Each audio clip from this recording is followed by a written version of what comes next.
اللہ رب العزت یہاں سے قانون وصیت کو جو ہے تو بیان فرما رہے ہیں، اور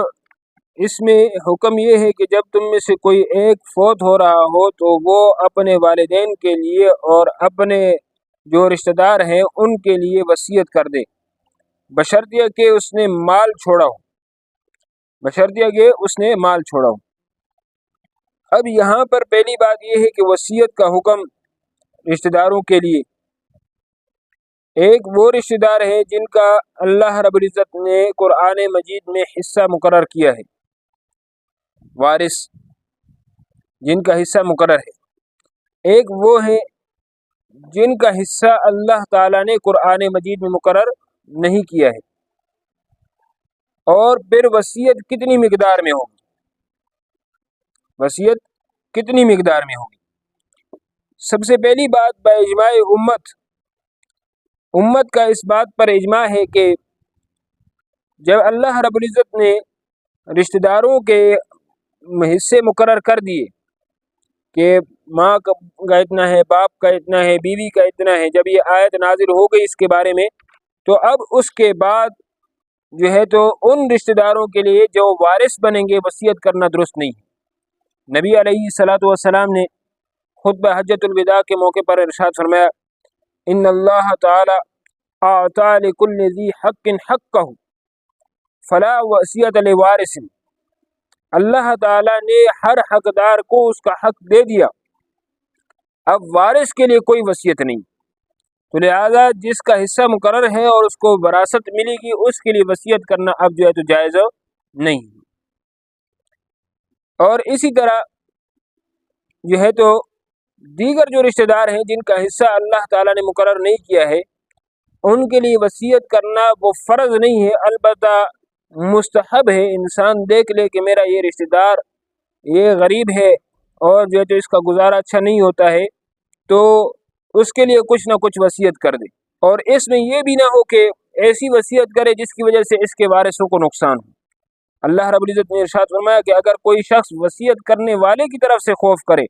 طرفداری کا، کہ اس نے ایک کے لیے جو ہے تو وصیت زیادہ کر دی ہے اور جو ہے تو باقیوں کو وارثوں کو محروم کر دیا، وارثوں کو محروم کرنا چاہتا ہے، اب اس طور پر جو ہے تو ان میں باہم صلح کرا دے، یعنی ایسا نہیں ہے کہ اس صورت میں جو ہے تو زیادہ سے زیادہ ان کو دے دے۔ وصیت مال کے تیسرے حصے میں جاری ہوگی، وصیت جو ہوگی وہ مال کے تیسرے حصے کے اندر جاری ہوگی۔ یہ جب کوئی آدمی فوت ہو جائے تو فوت ہونے کے بعد سب سے پہلی بات یہ ہے کہ اس کا جو مال ہے، ہم دیکھیں گے کہ اس کا مال پڑا ہوا ہے، اس سے مال رہ گیا ہے ترکہ، اب اس مال میں سے سب سے پہلے اس کا کفن اور اس کے قبر اگر جو ہے تو کھودنے والے پیسے لیتے ہیں تو اس کا جو ہے تو انتظام کیا جائے گا۔ اس کے بعد جو ہے تو پھر دیکھا جائے گا اس پر کوئی قرض ہے، دوسرے نمبر پر اس کے مال میں سے قرض ادا کیا جائے گا، اس پر کوئی قرض ہے، اور اب اس میں یہ نہیں ہے کہ وارث یہ دیکھیں کہ یار یہ تو پورا کا پورا مال جو ہے تو قرض میں جا رہا ہے تو لہٰذا جو ہے تو ہم نہیں دیتے، نہیں، اگر پورا کا پورا قرض میں جا رہا ہے تو پورا کا پورا دے دیا جائے گا، پورا کا پورا اگر قرض میں جا رہا ہے، اور اس صورت میں خود پہلے تقسیم نہیں کیا جائے گا بلکہ پہلے مال سے قرض ادا کیا جائے گا۔ اس کے بعد تیسرے نمبر پر آئے گی وصیت، ہم نے کفن دفن کیا، قرض اتارا،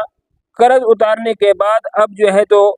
یہ مال رہ گیا، اب میت نے کوئی وصیت کی ہے، کسی کے لیے وصیت کی ہے، اب اس نے جس آدمی کے لیے وصیت کی ہے ہم مال کے تین حصے کریں گے، تیسرے حصے میں سے اس کی وصیت کو ادا کر لیں، اور اگر وصیت تیسرے حصے تک ہے تو پھر تیسرا حصہ ہی پورا کا پورا اس میں سے دے دیا جائے گا، اور اگر تیسرے حصے میں سے نہیں ہے، کم ہے، مثلا چھٹے حصے کی وصیت کی اس نے چھٹے حصے کی وصیت کی ہے، اس کے پاس کل جو ہے تو 60,000 روپے ہیں،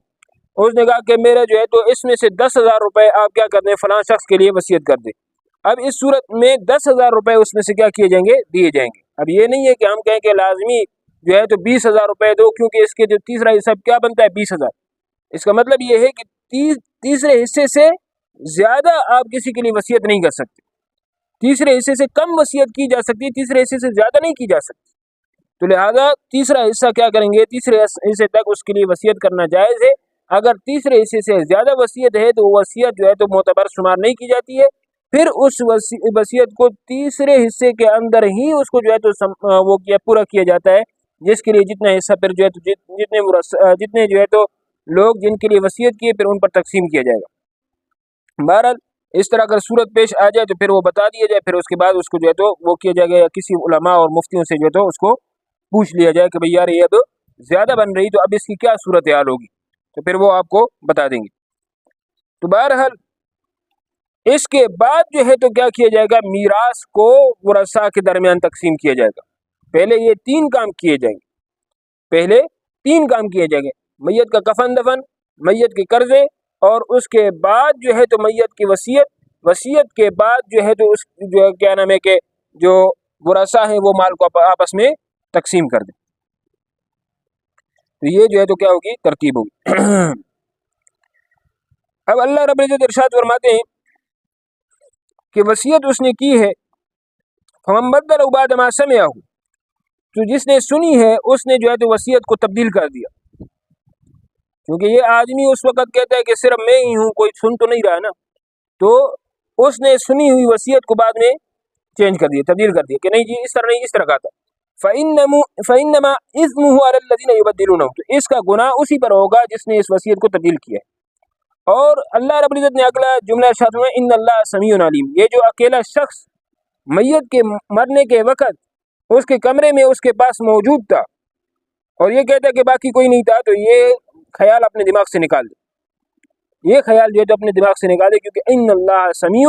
اللہ تعالیٰ سن بھی رہا تھا، علیم اور جان بھی رہا تھا، اور اس کے دل کے اندر جو خیالات تبدیل ہو رہے تھے اللہ تعالیٰ اس کو بھی جان رہا تھا۔